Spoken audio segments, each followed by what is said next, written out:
Welcome to the Free Library of Philadelphia and to the Carole Phillips Memorial Lecture. I'm Andy Greenberg. I'm a former director of the Library Foundation. Carole Phillips' son, my family got involved in the library because it was a passion of my mother's, and we've been pleased to follow her good instincts. From the author's event series to its inspiring theater collection, which chronicles the rich history of American theater and early film, the Free Library is dedicated to advancing literacy, guiding learning, and inspiring curiosity through thoughtful programming and life-changing resources. Many of the library's most beloved programs and services are made possible only with the help of people like you. Please make a gift of whatever amount you are able to support the important work of the Free Library. You can do so online at freelibrary.org. It's now my great pleasure to introduce one of our finest actresses, Anjelica Huston. Winner of the Academy Award for the film Prizzi's Honor and the third generation of Oscar winners in her legendary family, Anjelica Huston has forged a long and remarkably decorated career in Hollywood. Her film credits include roles in a diverse array of films, from indie cult classics to box office smashes, and her many honors include an Independent Spirit Award and a Golden Globe Award, as well as multiple Oscar, BAFTA, and Emmy awards and nominations.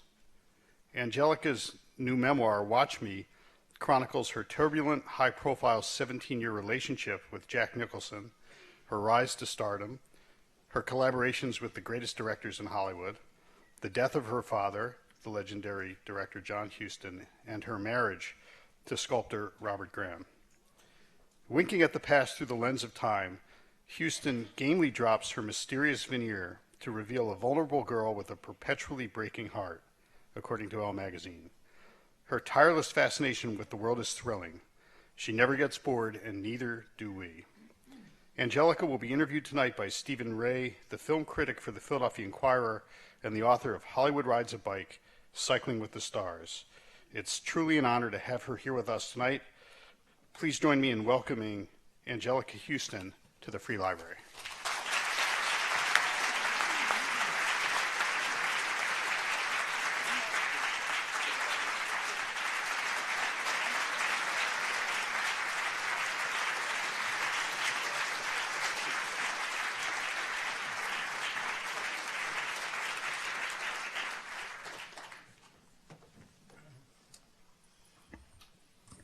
Well, welcome to Philadelphia, Anjelica. Thank you, Stephen. It's great to have you here. Great to be here in the rain. Yeah, it's a cold, chilly kind of Irish Dublin evening. It's thrilling. I'm living in California, and we haven't seen rain in like 7 years. Thought it would be terrific if you'd like to just to start off before questions, if you wouldn't mind reading just an excerpt from the book. Thank you. Is that okay with all of you?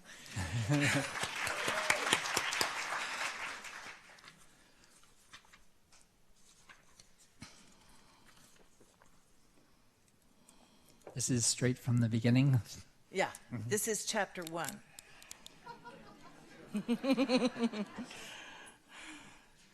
My old life ended and my new life began as I was standing next to a baggage carousel in the customs hall at LAX in March 1973. It was there, at the age of 21, that I parted ways with Bob Richardson, the man I had lived with for the last 4 years, a bold and provocative fashion photographer 24 years older than I, with whom I'd been involved in a tempestuous affair. Until this moment, we'd been sharing an apartment in Gramercy Park, New York. Had it not been for the presence of my father and his latest wife, Cece, with whom Bob and I had just been vacationing in La Paz, Mexico, I doubt that I would ever have had the final stroke of courage it would take to leave him. I would be staying temporarily at the ranch house in the Pacific Palisades that Cece had owned prior to her marriage to Dad, and that she was redecorating to accommodate some treasures from our old life at St. Clarence, a pastoral estate in the west of Ireland where I grew up with my brother Tony, before we moved with our mother to London, before the birth of my half-siblings, Danny and Allegra, before I acted in a movie at the age of 16 with my father directing, before my mother's death by car crash in 1969, a cataclysmic experience that for me ended that beautiful, hopeful decade when I moved from England to America. One morning, early in my stay at Cece's, I ordered a taxi and told the driver to take me to Hollywood. "Do you mean Vine Street?" he asked vaguely. I had guessed that Hollywood wasn't really a place, but rather a state of mind, with a great many parking lots sandwiched between shops and storefronts advertising sex and liquor. But oddly, there was a sense of coming home to California. Although I'd grown up in Europe, I was born in Los Angeles. The desert skies were clear blue and untroubled. Living with my father again felt strange, but he would be leaving soon to resume work on the Macintosh Man in New York. I was eager to buy some Marabou bedroom stilettos to match the pink swan's down trimmed negligee that Cece had generously just given me. Driving along Sunset in the pale sunshine, I noticed that the panorama was bare and garish, mostly warehouses and two-story facades. There were rows of tall palm trees and purple jacarandas. The air was windy and dry and sweet-scented. Beverly Hills, it seemed, was all about who you were, what you were driving, your pastimes, and your playgrounds. A few days before, Cece had taken me shopping on Rodeo Drive, where there was a yellow-striped awning above Giorgio's boutique with outdoor atomizers that puffed their signature Giorgio perfume. Indulgent husbands drank espresso at a shiny brass bar inside as their wives shopped for feathered gowns and beaded cocktail dresses. For lingerie, the local sirens went to Jewel Park, who was known to seal the deal for many aspirants based on the strength of her hand-stitched negligees and satin underwear trimmed with French lace. We lunched at the Luau, a Polynesian watering hole, the darkest oasis on the street where you could hear rummy confessions from the next-door booth as you tucked behind your ear a fresh gardenia from the Scorpion Punch. Los Angeles was a small town then. It felt both incredibly glamorous and a little provincial. Cece, who was in her late 30s, had a son, Colin, by a former marriage to the documentary filmmaker and screenwriter Waylon Green. Cece had gone to private schools in Beverly Hills and Montecito, and her friends were the hot beauties of the day, from Jill St. John and Stephanie Powers to Bo Derek and Stephanie Zimbalist. Glamorous sportswomen and great horseback riders who'd grown up privileged in the western Sunbelt. She'd played baseball with Elvis Presley at Beverly Glen Park in the 50s and roomed with Grace Slick at Finch College in New York. Cece had also a lively retinue of gay friends who were sportive and gossipy and informal. Cece's energy was buoyant. She cursed like a sailor and loved a bit of illicit fun, as did I. Our practice, at least a couple of times a week, was to do an impromptu raid on other people's gardens in the neighboring canyons. I would wield the shears, and with a trunk full of flowers and branches, Cece would drive her candy apple red Maserati like a getaway car, burning rubble to peals of laughter. Although we tempted fate, for some miraculous reason, we never got caught. Sometimes Allegra would accompany us on these forays. After the sale of St. Clarence, Allegra had moved in with her Irish nanny, Kathleen Shine, whom we called Nurse, to share a rented house in Santa Monica with Gladys Hill, Dad's co-writer and secretary. Heartbroken by the death of our mother and still painfully loyal to her, Nurse had been a staple of Tony's and my childhood. Gladys was calm, deliberate, intelligent, and kind. A pale-complexioned woman with ice-blonde hair from West Virginia, she was devoted to Dad and shared his passion for pre-Columbian art. She'd worked for him the previous decade and was part of the family in Ireland when I was growing up. Allegra was going on 9 and was extremely smart. It was already her intention to go to Oxford University. From the time she was a baby, she'd had an innate, deep wisdom and a sweet formality about her. I looked up Jeremy Railton, a handsome Rhodesian friend from my former life when I was going to school in London. He'd been designing the sets for a play by Nutsaki Shange for colored girls who've considered suicide when the rainbow is enough, and was living in an apartment on Fountain Avenue. We picked up our friendship where we'd left off 5 years before. He introduced me to his social circle, which included the comedy writer Kenny Soames and his collaborator Gail Parent, the talent agent Sandy Gallen, Michael Douglas and Brenda Vaccaro, Paula and Lisa Weinstein, Neil Diamond. Kenny and Gail wrote for the Carol Burnett Show and had numerous television specials with Mary Tyler Moore, Dick Van Dyke, and Julie Andrews. Cece knew that I was still shaken from my split with Bob Richardson. She did her best to take me out and introduce me to people, but I was more interested in riding her horses and walking in the next-door garden. She and Dad had just celebrated the completion of a new jacuzzi, and one afternoon I found the actor Don Johnson and a male friend of his floating in it. Although I was grateful to Cece for her efforts, I was somewhat embarrassed and ran back to the camellia trees. A Swedish friend of hers, Brigitta, who owned Strip Thrills, a dress shop on Sunset, told Cece that she was going to a party at Jack Nicholson's house that evening and invited her to come along. Cece asked if she could bring her stepdaughter, and Brigitta said fine, that it was his birthday and Jack loved pretty girls. I borrowed an evening dress from Cece, black, long, open at the back with a diamante clasp. Brigitta and another Swedish girl picked us up, and the four of us drove in Brigitta's car to Jack's house on Mulholland Drive, on a high ridge separating Beverly Hills from the San Fernando Valley on the other side. It felt like we were on top of the world. The front door of a modest two-story ranch-style house opened, and there was that smile. Later, after he became a superstar and was on the cover of Time magazine, Diana Vreeland was to christen it the killer smile. But at that time I thought, yes, now there's a man you could fall for.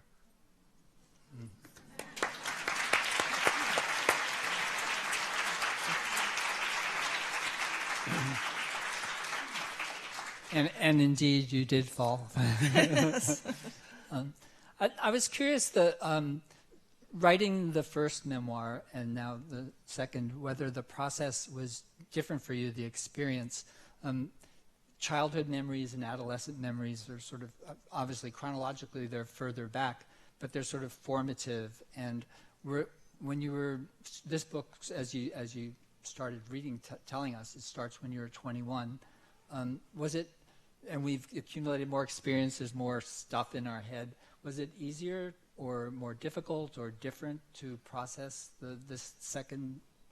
Well, thinking about it, I was a bit concerned, obviously, because this book involves my life in Hollywood and meeting a lot of people who are still alive. Mm-hmm. Most of the people that I wrote about in my first book, sadly, have moved on to another plane. So as I was thinking about it, that seemed to pose a bit of a problem. However, I kind of wrote the first and the second book initially in a bit of a chunk. It was my editor's decision to split them. So I'd already written quite a good deal on Watch Me. But, of course, when you go back, you see that you have to pretty much go back from the beginning. So although I had some raw material for book two, I really had to go back and start from the beginning on it. For me, apart from, and I didn't really have a lot of difficulty when it came to describing people and places. I have a good memory for that. But to be accurate about people and not to either take advantage of them or betray them, those things initially concerned me. But I found that in the writing,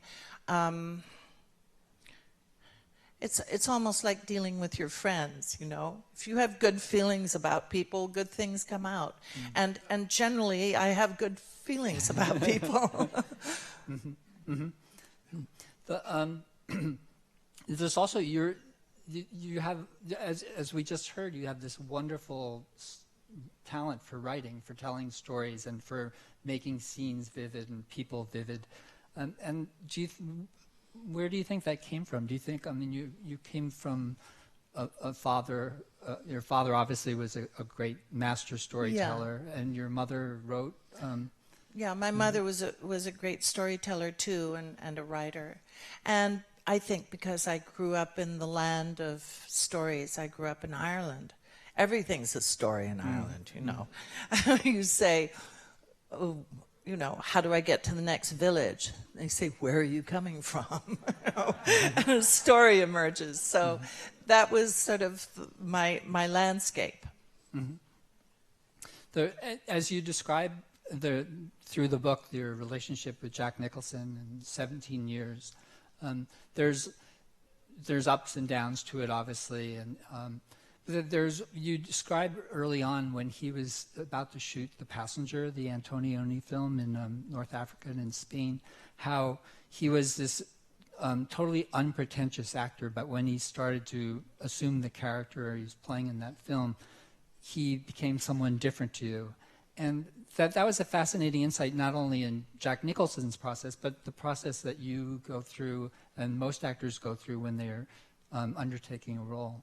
And then does it make it harder to have a relationship with someone who's constantly changing A different character? person. Yeah.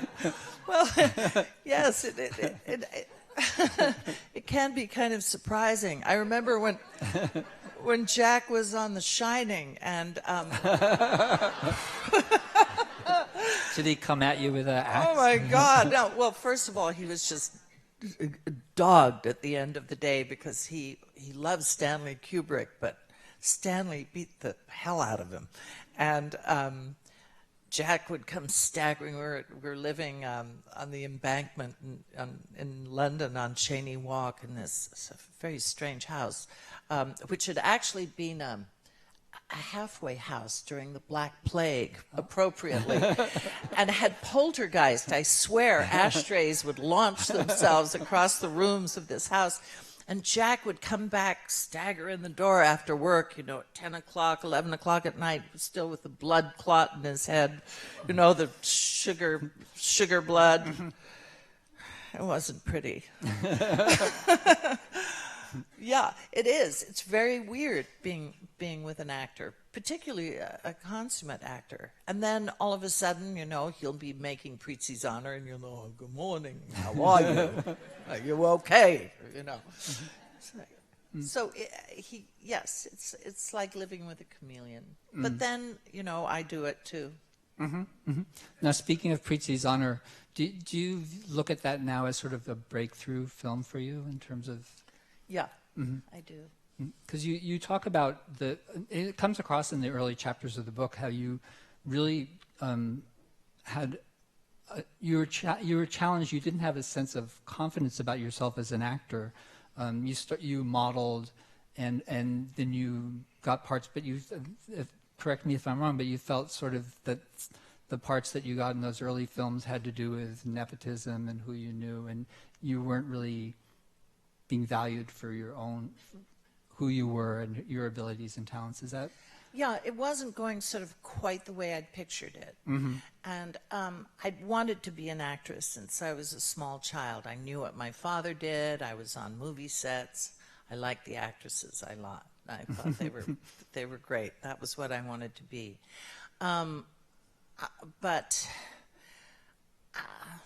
Sorry, I've lost track of the question. You'll forgive me. I'm a bit gaga from book tourism. No, sure. Well, I was wondering whether Prizzi's Honor, for which you won the... Was it breakthrough? Sort of a breakthrough. How did it come? Yeah. I'd made a film with my father when I was 16 called A Walk with Love and Death. And that was very difficult because I was going to school in London, and there was a school search for Franco Zeffirelli's Romeo and Juliet.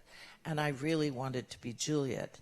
And my father had decided that he was going to give me this sort of wonderful present and put me in a movie, star me in a movie.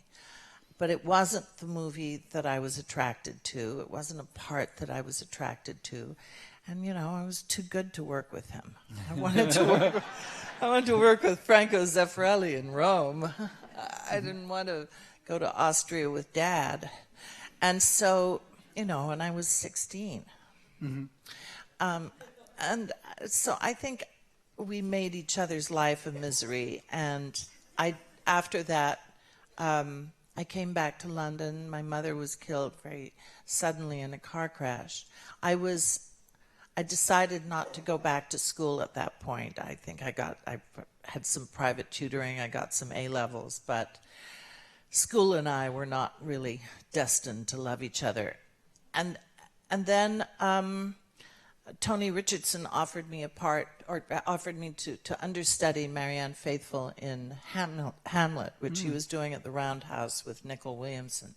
And so that was kind of my way out of England. It was going on tour to America, and so I kind of jumped ship and flew to New York and started a new life. But it's true, I didn't want to get back into movies for quite some time, and didn't for at least 4 or 5 years. How many times did you get to perform Hamlet? Did Marianne Faithfull ever take like a sick day, or? Oh yeah, she did. She was an understudy's dream. Except for the times where, you know, I'd be all dressed up in her costume, ready to go with her wig on my head, because in those days, you know, they had one wig for the main character and the understudy, and she'd come in.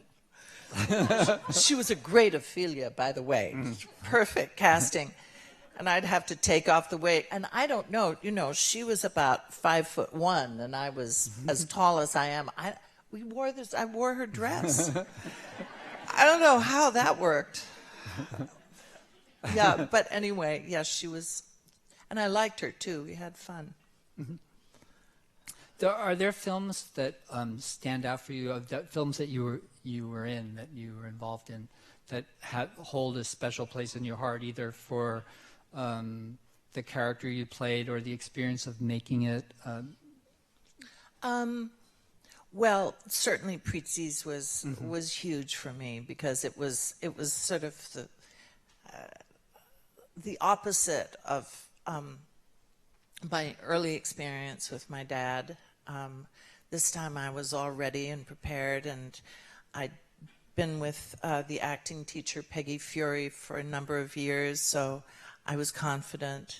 I knew how to set up a background for my character. I was much more in charge of what I was doing. So it was a very good movie for me. And I think another good movie for me was The Witches, a Nick Rogue movie. Based on the Roald Dahl? Yeah. Yeah. And Addams Family, of course. The Grifters. Well, The Grifters is chilling. You talk about how the relationship you had with John Cusack, who plays your son in the film, that there was the... I don't want to misquote you, but there was a sexual dynamic going on there.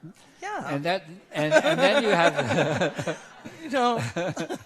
and then you have the final scene, or close to the final scene in the film, when you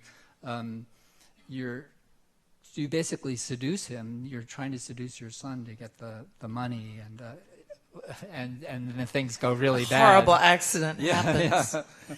It's a good advice for mothers. Don't seduce your sons. Try not.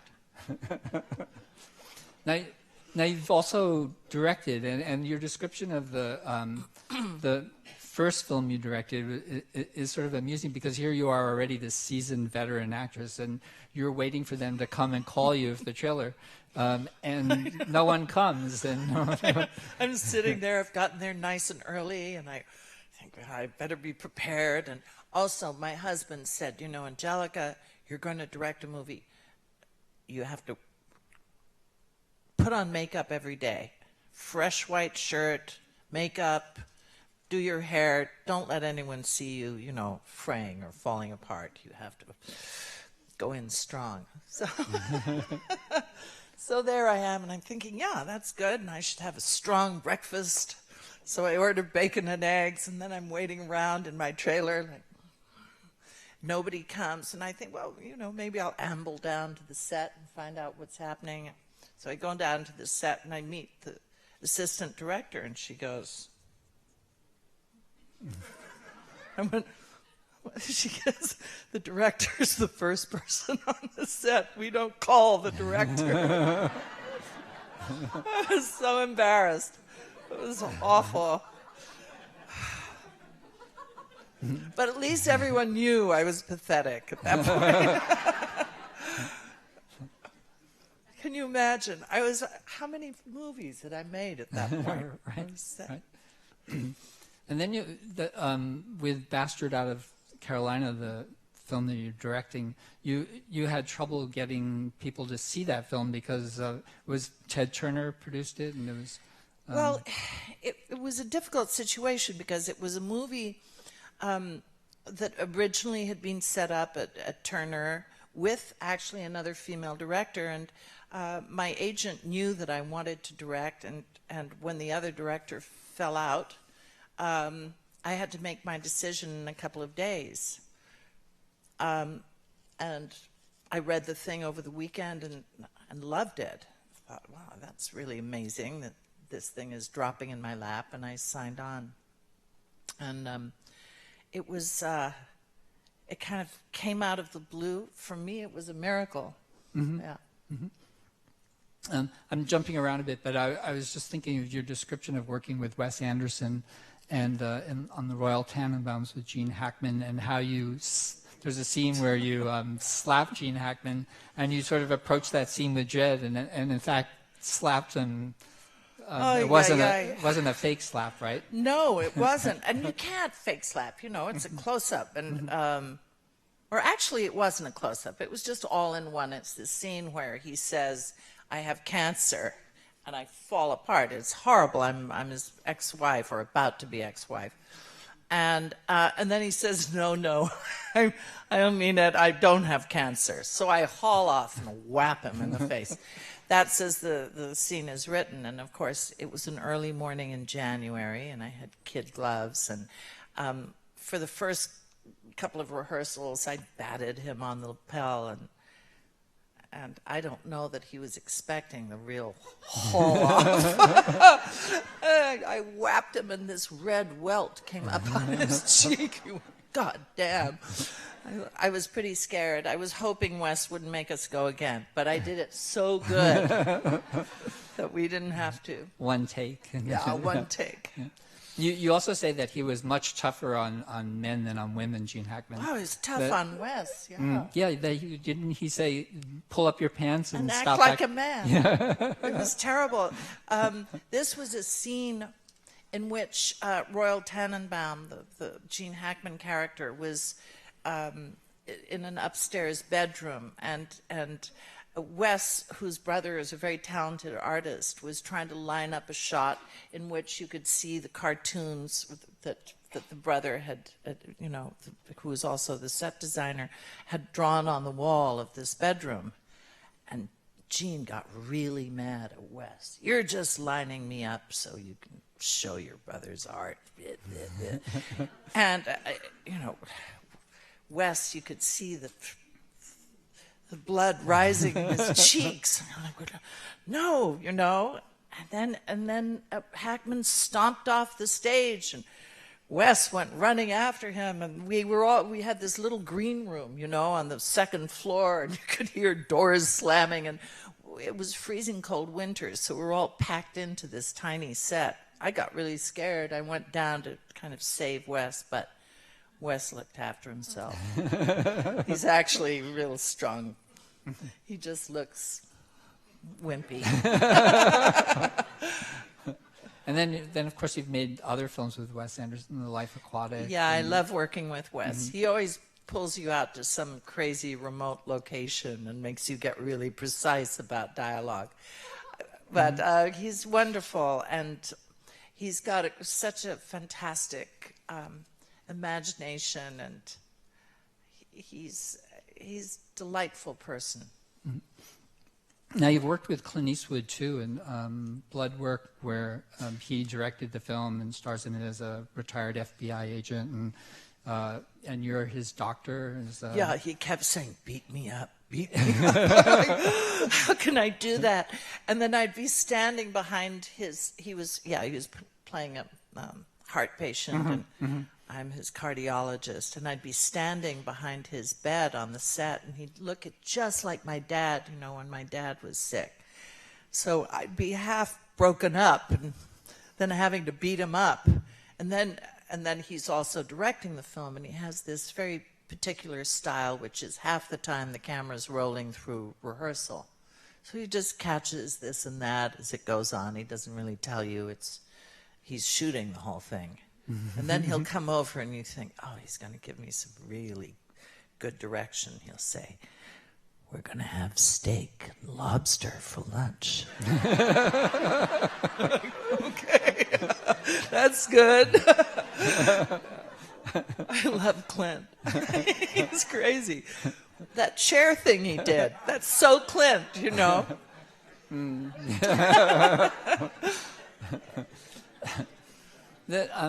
Another director you've worked with on several occasions is Woody Allen, and he's famous. That's another barrel of fish. Yeah, exactly. I mean, he's sort of famously taciturn or reticent with actors. Oh my God! Yeah. Did he give you any direction at all in Crimes and Misdemeanors? He wrote me this really charming letter saying, you get murdered in this movie. Like, how could I resist? So, of course, I was so excited to work with him. And I was just passing through New York. I'd done a movie called Enemies, a Love Story in Canada with the great Paul Mazursky.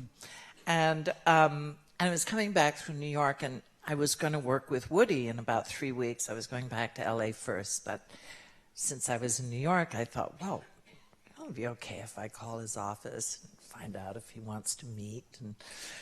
And so I call his office, and somebody answers, and I said, is Woody there? And no, of course he wasn't there, but could he call me back? And so I hung around for an hour or so, and he called me back, and I said, I'm in town, and I just thought maybe, since I'm here, you'd like to have a drink or a coffee or something. It'd be nice to meet you. And he went, yeah, that would be okay. There was a long pause, but I'm sick. And I said, oh, I'm so sorry you're sick. Well, maybe some other time, maybe in a couple of days or something before I go. I'm here for 3 days or so. And he goes, well, what if I'm sick then? I went, oh, that'll really be terrible.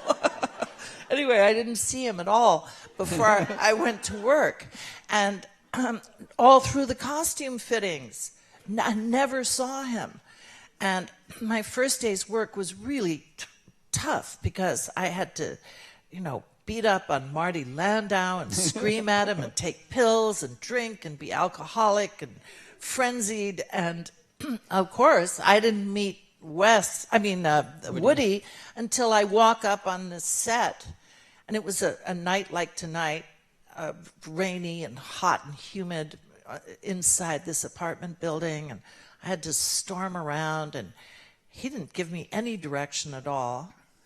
And he just let us go on and on and on, take after take in this scene. I thought, oh God, this is a nightmare.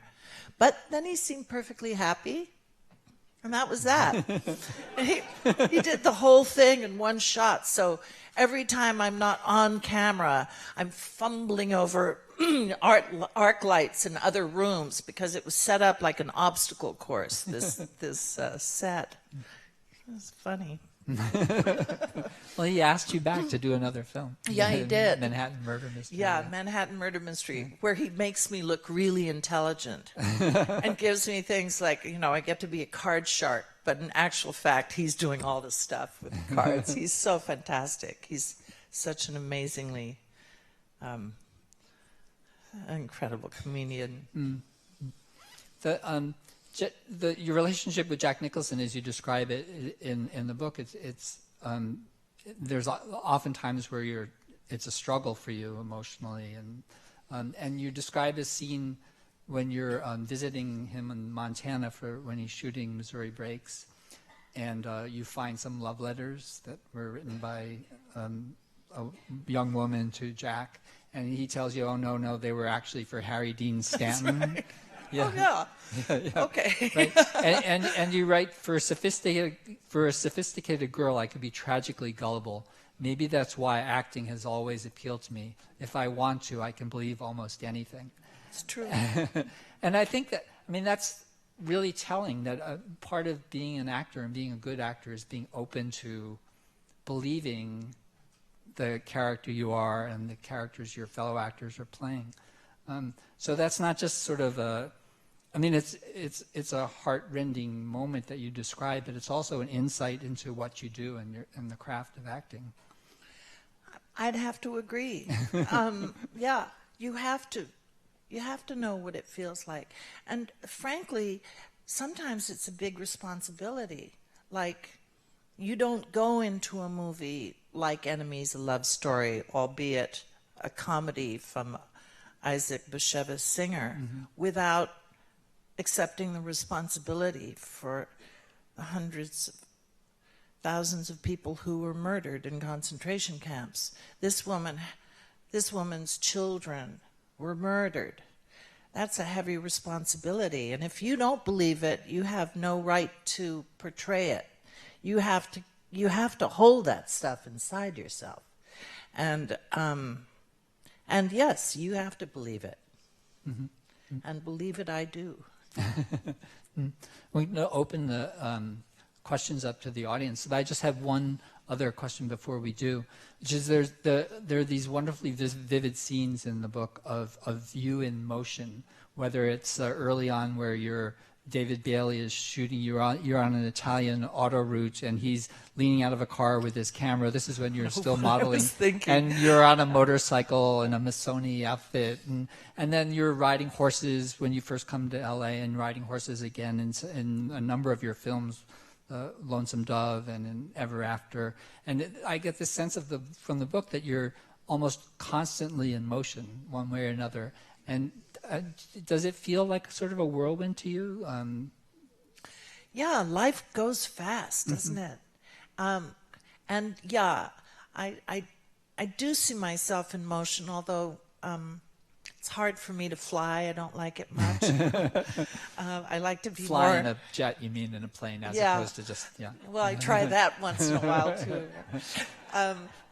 But yeah, I like to be in motion. I like to be going places, but particularly on horseback, because for those of you who ride horses, you know what I'm talking about. But it's a level of perception, and it's kind of like being a giant riding on a horse. There's a magnanimous feel to it. It's great, and when you're really at one with a horse, it's a perfect feeling. It's just, they move as part of you, you move as part of them. It's a beautiful union.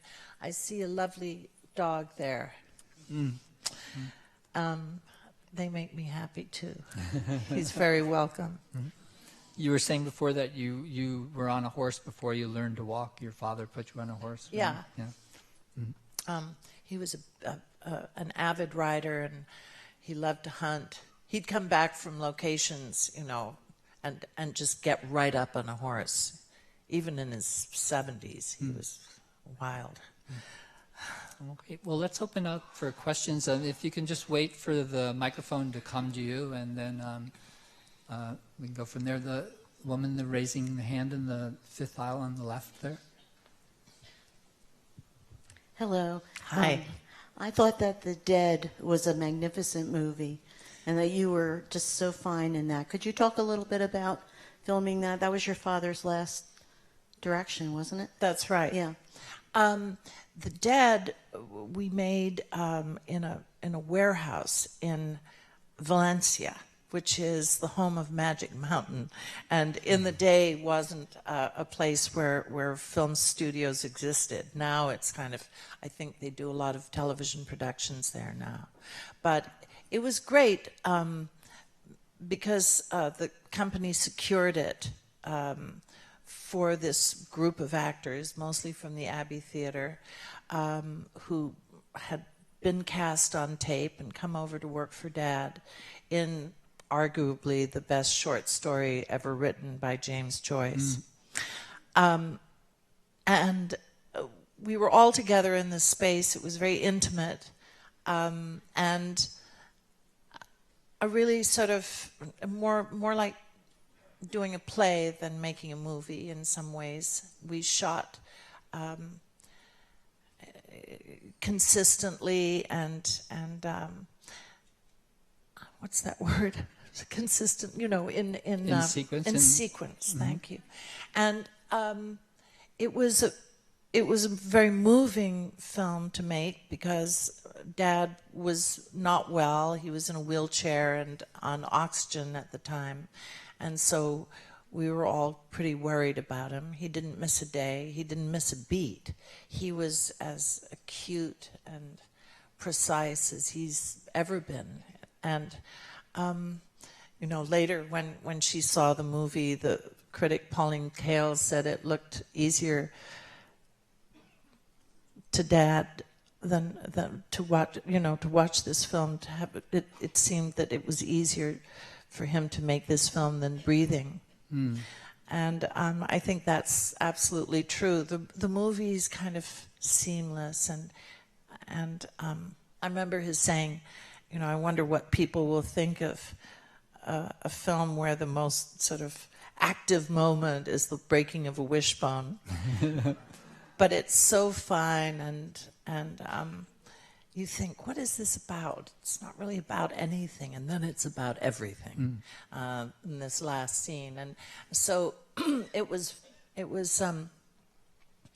a hard film to make for me because we were shooting, as I say, in sequence, and this big scene was looming at the end of the shoot, and so I was kind of nervous all the way through till we got to that scene. And it was fun, though. It was good when we got around to it. It was a family affair, too. Didn't your brother write my brother the wrote adaptation? the screenplay, yeah. Another question?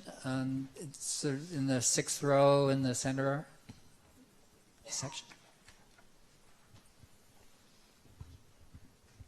Hi, Miss Huston. We love you. Oh, you're lovely. Thank you. Yes.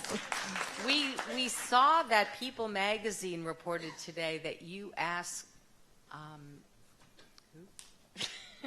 Jack Nicholson to marry you. You dared him to. And that he said no. Oh, and yeah. what was wrong with him? Right? It was kind of early on in our relationship, and I was trailing after him to go to Laker games, which I mean, they've had their moments, I know, and everything, but they weren't having a moment then. They were losing like a blue streak. And he also liked going to like college games, UCLA games and stuff. And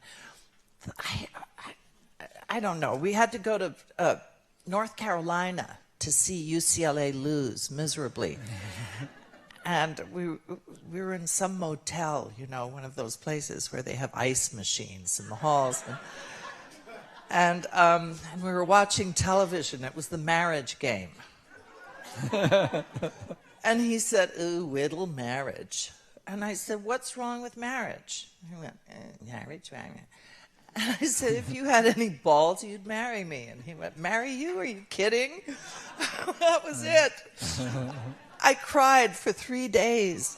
I cried all the way back to Los Angeles. for 2 days after that. But, I don't think he meant it in a negative way.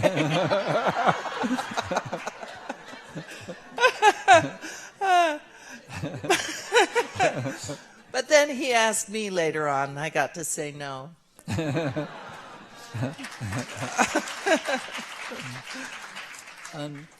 Here in the fourth row in the center section. Hi, are there any roles that you regret that you didn't take? Well, I kind of regret that I didn't take Kathy Bates's role in Misery, which was offered to me first, because she got the Academy Award for it. When in truth, I had the better role in The Grifters. They just didn't give it to me. But those two movies were made simultaneously, so I preferred the movie I was in. Thank you. Let's see, far back in the center section. Just a comment. I couldn't see anyone else as that role in The Grifters. No, Just yeah. you. Thank you. That crazy blonde broad. Yeah, you have that great blonde. Yes, over there. Hi. Thank you so much for coming to Philadelphia and sharing your story with us. Thank you. I feel like just your presence is so overwhelming. As I'm growing, I'm beginning to learn that I learn more from my failures in life than I do from my successes. So looking back, what do you think was your greatest failure, and what did you learn from it?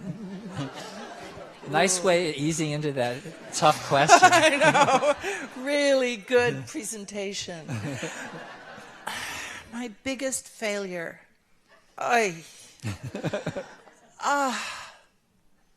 Well, I think probably was, it's always been about contact, or, being too shy to tell people how I really feel or what I really think. And I think, if I'd been more honest with my father around A Walk with Love and Death, if I'd said to him, or had the presence of mind to say to him instead of everybody else, I don't like this part, I don't think this part is good for me, let's do something else. But, when you're a kid and, you're full of defenses, that's the thing I think that sometimes I'm reticent about. I don't say what I really feel because I think I'm going to hurt the person, or I get scared. And I find the more that I have courage, the better things are. But it's taken me a hell of a long time to, get straight with that. Yes, on the left there. Hi. Hi. I really loved Smash when it was on. Thank you. What made you choose to take that part, and what was it like making that show? Well, there's a piece in the book about having gone to do the pilot on Smash and then coming back to Los Angeles and thinking, God, I'm signing up for something for 6 years at least. And I'd never done that in my life before. Movies finite, and you think, well, after this, I'll go to Cancun or whatever. But 6 years, that's a long time for me to commit to something.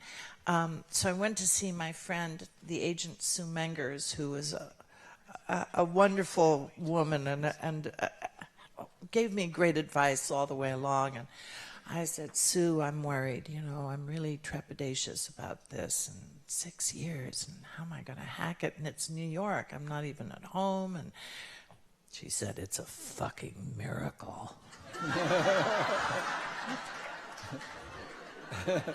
So I went off to do Smash, and the first year was really great. I was kind of scared, but it was good. But and thank God for the book, because on a show like that, you know, a character works maybe intensely 3-4 days a week from 4 o'clock in the morning until late at night. But then the other days are kind of empty and weird. So on those other days, I had the book to write. And so I was able to keep myself pretty much on track. But second year, things started to get a bit rocky. Teresa Rebeck left the scene, and I thought she was such a good writer, and I really liked my scenes when she was working on the show. She was also our showrunner. But after she left, I thought the material, just the scenes weren't there anymore for me anyway. And it was a bit disappointing. But I agree with you. I thought it had really excellent potential, and I could have stayed with it. I could have stuck with it. See, over here on the right side, yes, right there, yeah. Hi. Hi. I've been wondering about the extrovert work of being an actress and the internal work of being a writer, and how you balance that. Well, I think actually they're very close disciplines. Yes, there is the extrovert part of being an actor, but there's also, you know, that all has to happen inside first. And so I think maybe the end result looks different, but I think both disciplines require channeling, require that you put yourself in that place, whether it's a place in which you existed 20 years ago, or whether it's a fantasy about who you are as another character. But I think it all starts inside. Thank you. Let's see, further back, the woman waving her hand. How many hands do you have?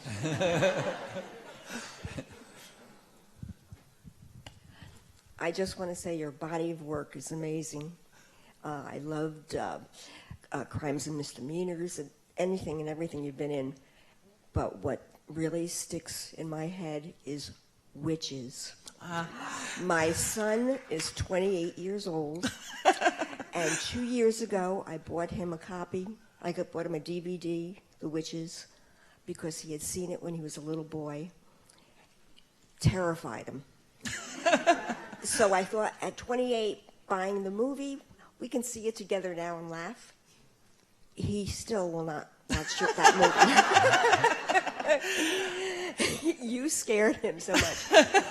So I bought your book, and I'm going to be giving it to him. Excellent. And that'll scare him for sure. And I want you to autograph it to him. Okay. On another note, when you were doing the movies with Raul Julia, how was your working relationship with him? That was such a tragedy when he died so young. It was. I loved Raul. Raul he just changed the atmosphere on set the moment he walked on in the morning. He sang opera. He played with the kids. He was such a joyful and joyous personality. You know, he shared with everyone.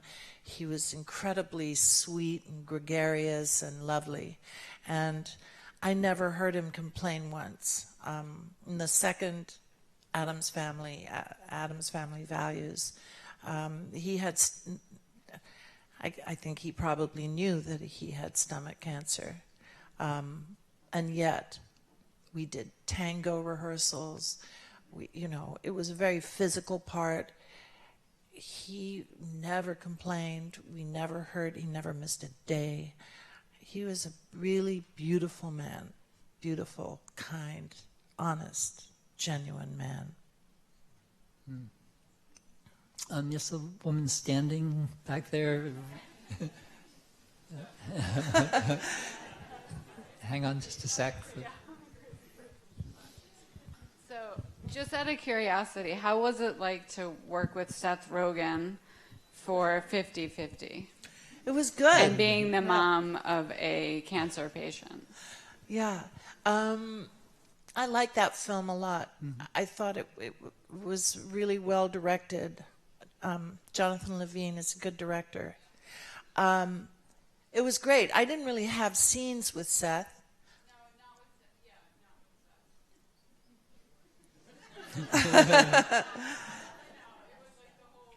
Yeah, it was really, I liked it a lot. Thank you very much. Thank you. I like that character too, because she's just tough. She's standing there for him, and she's going to be there. Good. I'm glad for you. Is the gentleman in the back also on the right side?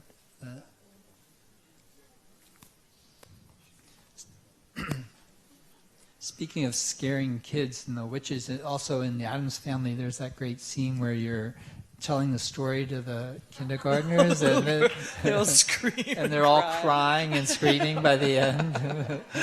Yeah, Morticia.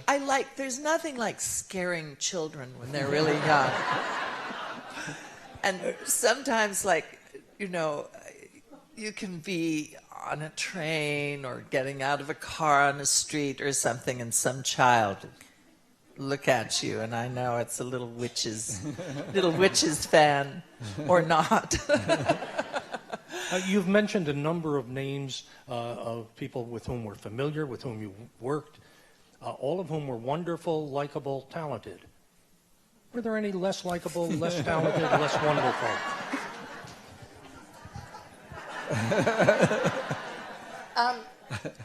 Very few.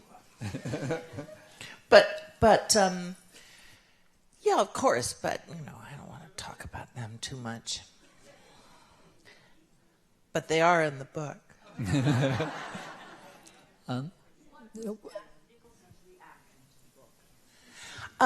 I haven't gotten really the chance to sit down and hash it over with him.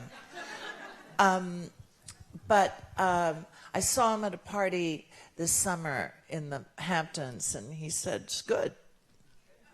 And I was just about to start, peppering him with questions when dinner was called, disappointingly. So I'll tackle him on it when I get home. But I sent it to him before it went to publication because, if there was anything he really hated, I'd have taken it out. But he was very sanguine. I think we have time for just one last question. Let this lady in blue speak.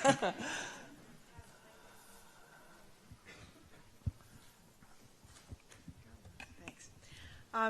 Watching you in person, you're incredibly sweet, and you have this sense of wonder, and I wonder how you've kept that in such a tough industry. Thank you. What a nice compliment. I don't know. I had a really sweet mother, and I had a really sweet father too, actually. And I think the older I get, the more important it is to me to that we all get along. It's a tough world, and I think, it's nice to be good to each other and nice to be kind to each other. And I don't see that there's a lot of good in anything else, This is our lot. And so I just sort of see myself as part of that and try to spread goodwill and keep smiling and keep laughing and, hopefully, I think it's true. When you smile, the world smiles with you. I don't know if you cry and cry alone, but I think we have to make the effort, don't we? Yeah. Oh, well, terrific. Well, thanks so much. Thank you, Steven, very much.